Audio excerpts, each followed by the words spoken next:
Hello welcome ബാഗീസ്. അങ്ങനെ south ആഫ്രിക്കയുടെ കഷ്ടകാലം വീണ്ടും തുടർന്നുകൊണ്ടിരിക്കുകയാണ്. ന്യൂസിലാൻഡിനെതിരെ സെമി ഫൈനലിൽ തോൽവി ഏറ്റുവാങ്ങേണ്ടി വരുന്നു. ആൻഡ് ന്യൂസിലാൻഡ് ഇതാ ICC ചാമ്പ്യൻസ് ട്രോഫി 2025 ഫൈനലിൽ ഇന്ത്യക്കെതിരെ കളിക്കും.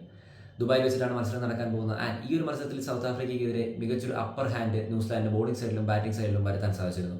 ഒരു കില്ലർ മില്ലർ ഷോ അവസാന സമയത്ത് ഉണ്ടായിരുന്നെങ്കിലും അത് ടീമിനെ രക്ഷിക്കുന്ന ഷോ ആയി മാറിയില്ല എന്ന് വേണം പറയാൻ. കാരണം സമയം കടന്നു പോയിട്ടുണ്ടായിരുന്നു. ഈ ഒരു മത്സരത്തിലേക്ക് നോക്കിക്കഴിഞ്ഞാൽ ഓൾറെഡി ഞാൻ പറഞ്ഞു അപ്പർ ഹാൻഡ് ബോളിംഗ് സൈഡിലും ബാറ്റിംഗ് സൈഡിലും വന്നു എന്ന് ന്യൂസിലാൻഡ് ഭാഗത്ത്. ന്യൂസിലാൻഡ് സൈഡിലേക്ക് നോക്കിക്കഴിഞ്ഞാൽ രജിത് രവീന്ദ്രയുടെയും അതോടൊപ്പം തന്നെ കെയ്ൻ വില്യംസിൻ്റെയും മനോഹരമായിട്ടുള്ള ഇന്നിംഗ്സുകളാണ് ശരിക്കും പറഞ്ഞു കഴിഞ്ഞാൽ സൗത്ത് ആഫ്രിക്കയുടെ നെഞ്ചം കൂടി തച്ച് തകർത്തെന്ന് പറയാം.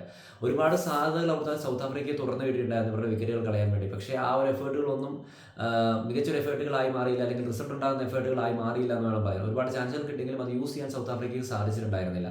അവിടെയാണ് രജിത് രവീന്ദ്രയും അതോടൊപ്പം തന്നെ കെയ്ൻ വില്യംസിനെയും സെഞ്ചുറികൾ പിറക്കുന്നത്. അതോടൊപ്പം തന്നെ എടുത്ത് പറയേണ്ടതാണ് ഗ്ലെൻ ഫിലിപ്സിന്റെ സമയത്തെ ഫിനിഷിങ്. മനോഹരമായിട്ടൊരു ഫിനിഷിംഗ് കൂടി നടത്തിയതോടുകൂടി തന്നെ അവിടെ സൗത്ത് ആഫ്രിക്കയ്ക്കെതിരെ ന്യൂസിലാൻഡ് ആദ്യം ബാറ്റ് ചെയ്ത് 362 റൺസ് സ്കോർ ചെയ്തു. സൗത്ത് ആഫ്രിക്കയ്ക്ക് അറ്റാക്ക് ചെയ്യാന്നുള്ളതല്ലാതെ വേറൊരു സംഭവം ചെയ്യാൻ ഇത്രയും വലിയൊരു സ്കോർ ചേസ് ചെയ്യുമ്പോൾ, അതും സെമി ഫൈനൽ പോലെ മത്സരത്തിൽ ഇത്രയും വലിയൊരു സ്കോർ അവിടെ പുട്ട് ചെയ്ത് കഴിഞ്ഞാൽ, എതിർ ടീം പുട്ട് ചെയ്ത് കഴിഞ്ഞാൽ ചേസ് ചെയ്യുക എന്ന് പറയുന്നത് ഒട്ടും ഈസിയല്ല. അണ്ടർ പ്രഷറിൽ എന്ത് വേണമെങ്കിലും സംഭവിക്കാം. അതുപോലൊരു വിക്കറ്റ് ലോസ് ആണ് അവിടെ സൗത്ത് ആഫ്രിക്കയ്ക്കും സംഭവിച്ചത്. എന്നാൽ മികച്ച രീതിയിലായിരുന്നു ടെമ്പ ബാവുമയും അതോടൊപ്പം തന്നെ വാണ്ടേഴ്സിനും ബാറ്റ് ചെയ്ത് വന്നത്. ആ ഒരു പാർട്ണർഷിപ്പ് കണ്ട സമയത്ത് ഞാൻ വിചാരിച്ചത് ഒരുപക്ഷെ ഇവർ ചേസ് ചെയ്യാൻ പോകുന്നു എന്നാണ്. ആൻഡ് നെക്സ്റ്റ് എന്ന് പറയുന്നത് മാർക്കറത്തിനും ആ ഒരു ഗെയിം ഫ്രണ്ടിലേക്ക് കൊണ്ടുപോകാൻ സാധിച്ചിട്ടുണ്ടായിരുന്നില്ല. ഇവിടെ 29 ബോളിൽ നിന്ന് 31 റൺസുമായിട്ട് മാർക്കറും ഔട്ടാവുന്നു. ക്ലാസ്സിനും കാര്യമായിട്ടൊന്നും ചെയ്യാൻ സാധിക്കുന്നില്ല. പൊതുവെ സ്പിന്നിനെതിരെ നന്നായി കളിക്കുന്ന ക്ലാസ്സിനെ നല്ല രീതിയിൽ വരിഞ്ഞു പോകാൻ അവിടെ ന്യൂസിലാൻഡ് സാധിച്ചു എന്നുള്ളത് വേറൊരു ഹൈലൈറ്റ് ഉള്ള കാര്യമാണ്. ഡേവിഡ് മില്ലറിലേക്ക് നോക്കിക്കഴിഞ്ഞാൽ അവസാനം വരെ പോരാടി, പക്ഷേ പോരാട്ടത്തിനും അപ്പുറം വേണ്ടിയിരുന്ന ഒരു മത്സരമായിരുന്നു ഇത്. ഒരു സൈഡിൽ നിന്ന് വേറൊന്നും വരാത്തത് കൊണ്ട് തന്നെ ഡേവിഡ് മില്ലർ ചെയ്യുന്നതിന് പരിധികളുണ്ടായിരുന്നു. അവസാന സമയത്ത് അദ്ദേഹം നന്നായിട്ട് തന്നെ കളിച്ചു. അത് വലിയൊരു ഹാപ്പി ആയിട്ടുള്ള കാര്യം തന്നെയാണ്. പക്ഷേ ഞാൻ പറഞ്ഞില്ല, റിസൾട്ട് ഉണ്ടാക്കിയില്ല എന്നുള്ളതാണ് ഇതിൻ്റെ അകത്തെ ഹൈലൈറ്റ്. അങ്ങനെ 51 റൺസിൻ്റെ വിജയമാണ് അവിടെ ന്യൂസിലാൻഡ് സ്വന്തമാക്കിയിട്ടുള്ളത്. എന്തായാലും ഡേവിഡ് മില്ലർ സെഞ്ചുറി അടിച്ചു എന്നുള്ളതാണ് അതിൻ്റെ അകത്തൊരു സന്തോഷകരമായിട്ടുള്ളൊരു കാര്യം. വേറെ ആരുടെയും ഭാഗത്ത് നിന്ന് ഗെയിമൊന്നും വന്നില്ല. വാൻഡേഴ്സിൻ്റെ എംബാവുക, പിന്നെ മാർക്കത്തിൻ്റെ ഭാഗത്ത് 30 റണ്ണ്. അത് മാത്രമാണ് സൗത്ത് ആഫ്രിക്കയ്ക്ക് സ്കോറിലേക്ക് വന്നത്.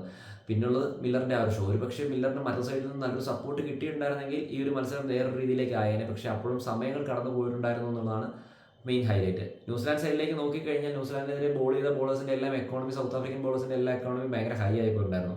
എന്നാൽ സൗത്ത് ആഫ്രിക്കയ്ക്ക് എതിരെ ബോൾ ചെയ്ത ന്യൂസിലാൻഡ് ബോളേഴ്സിൻ്റെ എക്കോണമി നല്ലൊരു സിക്സ് റേറ്റിൽ, അല്ലെങ്കിൽ അണ്ടർ 5 ഒക്കെ കീപ്പ് ചെയ്യാൻ അവർക്ക് സാധിച്ചു. ആ കൂടി ശരിക്കും എക്സ്പെൻസീവ് ആയിപ്പോയത് റോക്കെ മാത്രമാണ് അല്പം എക്സ്പെൻസീവ് ആയിപ്പോയത്. ഗ്ലെൻ ഫിലിപ്സ് 3 ഓവർ 27 റൺസ് എടുത്തുവിട്ട് 9 എക്കോണമി ഉണ്ടായിരുന്നു. പക്ഷേ 3 ഓവർ മാത്രമാണ് അവിടെ എറിഞ്ഞിട്ടുണ്ടായിരുന്നത്.